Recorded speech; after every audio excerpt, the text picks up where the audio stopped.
தமிழின் இனிமை. இந்த பாடலை எழுதியவர் புரட்சி கவிஞர் பாரதிதாசன்.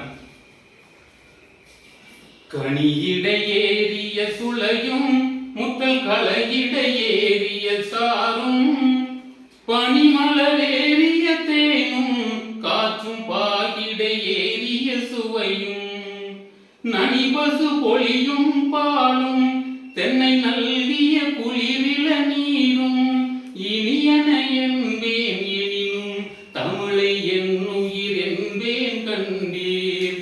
இனியன என்பேன் எனினும் தமிழை என்னுயிர் என்பேன் கண்டீர்.